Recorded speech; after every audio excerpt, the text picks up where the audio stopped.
మైనారిటీల్ని దుల్హన్ పథకానికి వైఎస్ఆర్ దుల్హన్ పథకాన్ని పేరు పెట్టి 50,000 రూపాయలు చంద్రబాబు నాయుడు గారు ఇస్తా ఉంటే, మా ప్రభుత్వం వస్తే వైఎస్ఆర్ దుల్హన్ పథకం కింద 1,00,000 రూపాయలు ఇస్తా అని చెప్పేసి మైనారిటీలు మోసం చేసిండేది కూడా గొడ్డలి పార్టీ. చివరిలో మళ్ళీ ఎన్నికలకు పోయేటప్పుడు దుల్హన్ పథకం నేను ప్రారంభిస్తాడా, దానికి మాత్రం 10వ తరగతి పాస్ కావాలా అంటాడు. మళ్ళీ ఆయన 10వ తరగతి ఫెయిలు, వాళ్ళ మంత్రులు 10వ తరగతి చదవరు, వాళ్ళు మాత్రం పదవులు కావాలా, మీ బిడ్డలకు పెళ్ళిళ్ళు చేయాలంటే మాత్రము 10వ తరగతి పాస్ కావాలంటాడు. మోసం చేసే ఉద్దేశమా, మంచి ఉద్దేశమమ్మా? మోసం చేసే ఉద్దేశమే. ఈ రోజున మంచి చేసే ప్రభుత్వం ఈ రాష్ట్రంలో ఉంది. కొన్ని రెవెన్యూ సమస్యలు ఇందాకే చెప్పినాం. ఏదైతే పాములగుట్లో ఉన్నటువంటి రెవెన్యూ సమస్య, ఇది చాలా క్లిష్టమైన సమస్య. అయినా మాట ఇస్తాను, 100కు 100% ఆ పని పూర్తి చేస్తామని చెప్పేసి కూడా ఈ సందర్భంగా తెలియజేస్తున్నాం. ఏదో ఒక రకంగా కలెక్టర్ గారు కూడా కొన్ని రెవెన్యూ సమస్యల్ని అగ్రెసివ్గానే ట్రీట్ చేస్తున్నారు. అందులో భాగంగా వారికి కూడా, అందులో పేదవాళ్ళు అత్యధిక చాలా పేదరికంలో, కటిక పేదరికంలో ఉన్నటువంటి కుటుంబాలు, వాళ్ళకి మంచి చేసేటువంటి కార్యక్రమం కూడా పూర్తి చేస్తామని చెప్పేసి కూడా ఈ సందర్భంగా తెలియజేస్తున్నాం. అంతేకాకుండా ఇంటి స్థలాల గురించి చెప్పినాను, ఇళ్ళ గురించి కూడా చెప్పిన. పెన్షన్లు, ఒంటరి మహిళల్లో మీరందరూ కూడా అప్రమత్తంగా ఉండండి. ఒంటరి మహిళలకు పెన్షన్ ఇచ్చేటువంటి కార్యక్రమం లేదు. ఎవరైనా దళారులు చెప్పినా మోసపోవద్దు డబ్బులు ఇచ్చి. కాబట్టి మీరు అప్రమత్తంగా ఉండండి. ఇక వితంతువులు కావచ్చు, వృద్ధాప్య పెన్షన్లు కావచ్చు, వికలాంగుల పెన్షన్ కావచ్చు, ఈ భారతదేశంలోనే అత్యధికంగా ఇచ్చేటువంటి కార్యక్రమం చేస్తున్నటువంటి ఏకైక ప్రభుత్వం ఈ కూటమి ప్రభుత్వం. భారతదేశంలో ఏ రాష్ట్రంలో కూడా 4,000 కానీ 6,000 కానీ 15,000 రూపాయలు డబ్బులు ఇచ్చేటువంటి ప్రభుత్వం ఏ రాష్ట్రంలో కూడా లేదనేది వాస్తవం అని మీకు అందరికీ కూడా తెలియజెప్తా ఉన్నాను. అంతేకాకుండా నేస్తం కింద మీకు 200 యూనిట్లు 500 యూనిట్లు రెండు కూడా 2 స్లాబుల్లో ఉచితంగా ఇచ్చేటువంటి కార్యక్రమం చేస్తూ ఉన్నాం.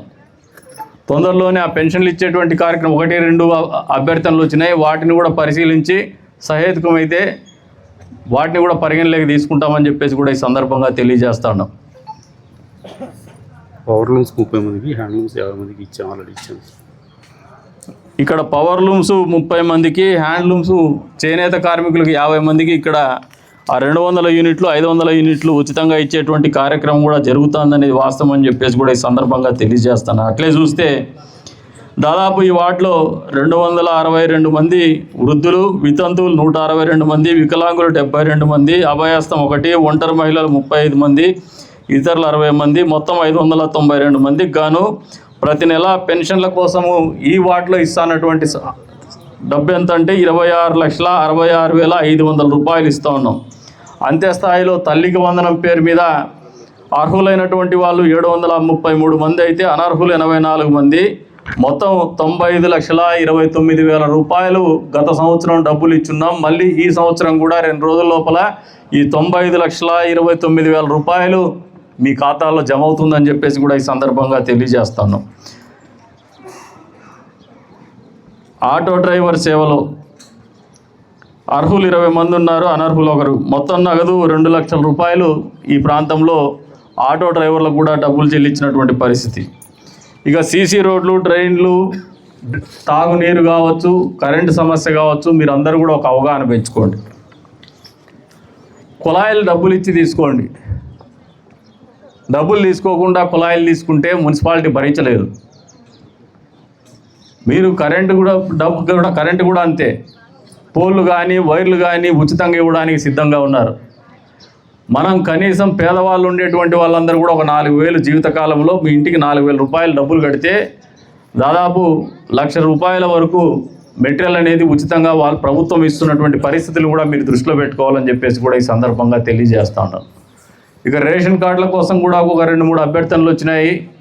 ఆ రేషన్ కార్డు కొత్తగా మంజూరు చేసినప్పుడు వీళ్ళు వాస్తవంగా వీళ్ళు అర్హులైతే మాత్రం వాళ్ళు ఖచ్చితంగా మంజూరు చేస్తామని చెప్పేసి కూడా తెలియజెప్తున్నాం.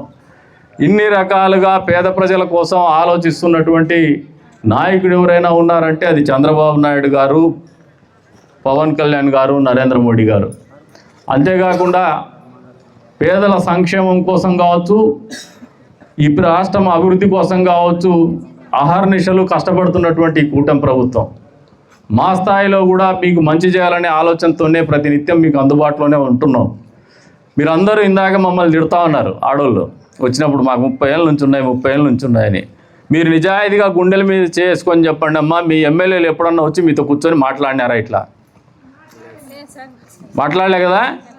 ఎందుకు మాట్లాడలేదంటే వాళ్ళు చేయలేదు, చేయలేరు, చెయ్యబోరు కాబట్టే వాళ్ళు మీ దగ్గర రావాలంటే భయపడినారు. మేము ఎందుకు వస్తున్నాం ధైర్యంగా అంటే, మీకు ఇప్పుడు పని చేసి పని మొదలుపెట్టి డబ్బులు మంజూరు చేసి ఇంకా పనులు చేస్తామనే ఒక నమ్మకంతోనే, నమ్మకం కాదు 100కు 100% పనులు చేస్తాము. ఏదైతే మాట ఇచ్చినామో 100కు 100% నిలబెట్టుకుంటాం.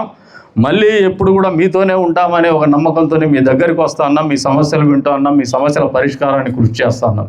కాబట్టి ఇటువంటి ప్రభుత్వాల్ని నిరంతరం మీరు మనసుకు దగ్గరగా పెట్టుకోండి, ఆదరించండి, అభిమానించండి, ఆశీర్వదించమని చెప్పేసి కోరుకుంటూ అవకాశం కల్పించిన మీ అందరికీ పేరు పేరున ధన్యవాదాలు తెలుపుకుంటూ సెలవు తీసుకుంటున్నాను. జై హింద్.